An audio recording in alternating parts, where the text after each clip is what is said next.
I'm Heidi Hutner, and this is Coffee with Hx2. On our show today, we'll be speaking with Dr. Pat Wright, lemur specialist, primatologist, conservationist. I've had her on our show before, and today she'll be talking about a new discovery she's just made with a team, and there's a lot to learn about what's happening with climate change in Madagascar and lemurs. So welcome, Pat. Thank you. Thank you very much, Heidi. Great to have you back on again. It's great to be here. So you've just completed an extraordinary study. I'm so excited to talk to you about this. And it's on the Greater Bamboo Lemur, Madagascar, and climate change. Can you tell me a little bit about that?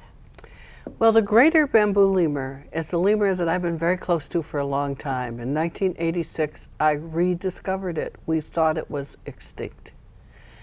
But it wasn't extinct. It's extremely rare. There's probably less than 600 in the world today. And it's a specialist. It eats bamboo. It eats bamboo 95% of the time. So being a specialist means it's vulnerable, because if its diet disappears, then the animal disappears. So we began to think about how can we look back in time to see how this animal has suffered through time by climate change, and whether that's going to affect its populations in the future. So what did you find? Well, we looked at climate data in the past, and then we projected into the future. What we found that this species was abundant in the past. There were probably maybe close to 1 million of these animals. And we know that because of the fossil record. We have skeletons, we have skulls, we have, this species found in the northwest of Madagascar, in the north of Madagascar. And now it's only found on the east coast of Madagascar in the rainforest. And when would that have been when they were abundant? It must have been about between 2,000 years ago. I mean, 2,000 seems like a long time, but in geological time, of course, it isn't very long. Right. And what happened 2,000 years ago to threaten this species is that people arrived on Madagascar. And there began to be destruction of the forest and the habitat where the animals lived. There were destruction, and the bamboo began to disappear because of the drying, because of the fires. So what are you seeing right now in the present? Well, we have had fires continuing through time. And so their range has been getting smaller and smaller until right now we only have about 600 individuals. Well, if it's under 1,000, we're beginning to worry, and these are primates. So when you're in Madagascar, you smell the fire burning Especially most places. In October. It seems that this is the burning season and the dry season. And so Madagascar is burning all over except for in the rainforest, in some of the dry forest. But this constant burning year after year has dried out the whole island. And bamboo is a kind of vegetation that needs water. Right. And it needs abundant water. So in places where it used to be abundant, it's now too dry for the bamboo to grow. So I know you have looked at the impact of climate change, because there's an increase in cyclones, and also it's causing more desertification. Could you talk about that? Yes, so we went to look at websites that predicted what had gone on in the past and what's going to happen in the beginning. So we have, climate data worldwide, and we just looked, of course, at Madagascar in particular. And we also have, stalactites and stalagmites found in caves that we can look at, the drying of Madagascar, et cetera. So we have fairly good evidence that that there's been extremes of drying, in particular in the northwest. And that's where the bamboo lemurs used to occur. In bamboo lemurs, they have special teeth that are able to process bamboo. I mean, you know a little bit about bamboo. Bamboo is what's used in floors nowadays. It's like wood. And for a small animal like a big house cat, to be able to chew into these columns and actually extract the pith of the bamboo, it requires specialized tools, which they have. when this bamboo starts to disappear because the habitat is too dry, because of the deforestation, because of the burning, that's when these specialists are in trouble. So you've done a lot of work with reforestation. You built up this beautiful rainforest, Ranamafana. How large is that? It's about 125,000 acres of rainforest. And it's beautiful and well preserved. We created this national park and started protecting it in 1991, and it's still as big as it was when we created it. However, it's still not big enough for some of these animals, like for the specialist. Right. So what we're trying to do is to reforest parts of Madagascar. We'd love to reforest the edges of the park, expand the park, and reforest all the way down to the sea, if possible. And so when we're doing this reforestation, we're not just doing endemic trees, we're putting in bamboo, but we're also doing eco-crops such as vanilla, chocolate, and coffee, and wild pepper. We have a special form of wild pepper found nowhere else. It's really top-notch. So we're putting these eco-crops inside this reforested area, and the lemurs can live in it, and also people can make a good living off of selling the crops inside this forest. So that's what we've been doing for the last decade with helping, with getting help from USAID funds, and we're also partnering with Catholic Relief Service and others.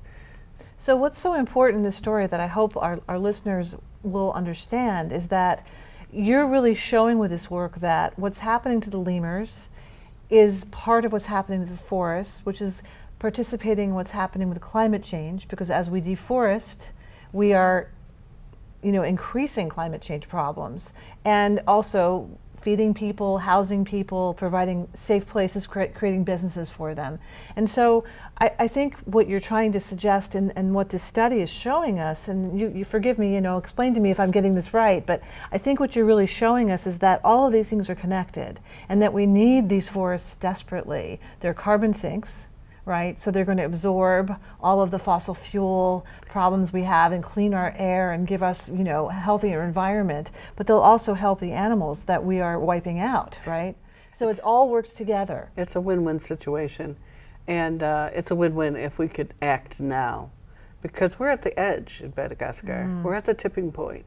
We've lost so much forest now that we're worried that the rest of it will go. And then, the rainforests are the lungs of the planet. The lungs of the planet. And once we lose those, we're in very big trouble. Not just the bamboo lemurs, but all of us. So what's so important also is that I know many people know you as this famous primatologist, but that forest is really remarkable. And you built it. It was not there before you were there. And so you know firsthand that you can do it. And so we just need more people to engage, invest, and to understand how important it is.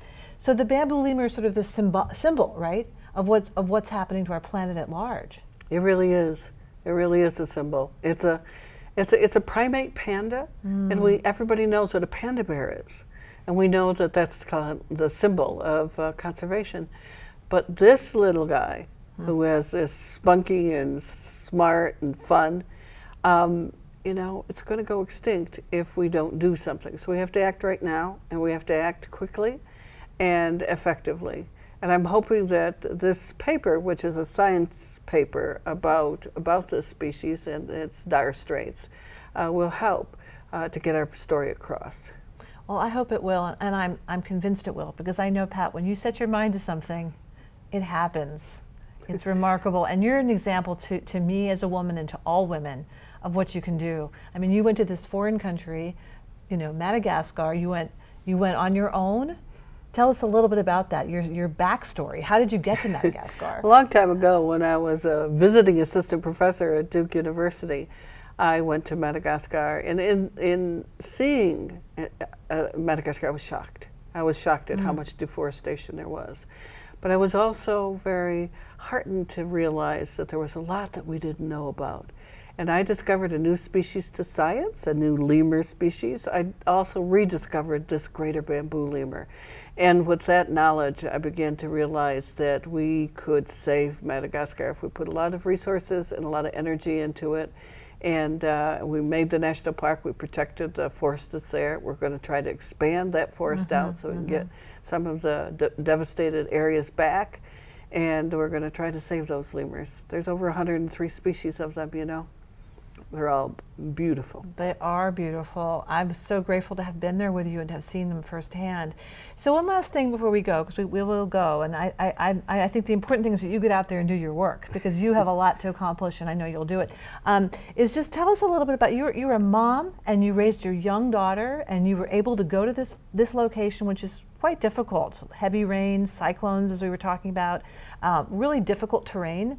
And you brought your young daughter there. You worked as a scientist. You worked on these lemurs. You rebuilt this forest. And in doing that, you also helped local industry. You brought medicine there.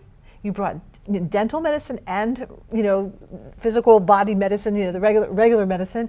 And you've created schools. You've helped girls go to college. It's just remarkable what you've accomplished.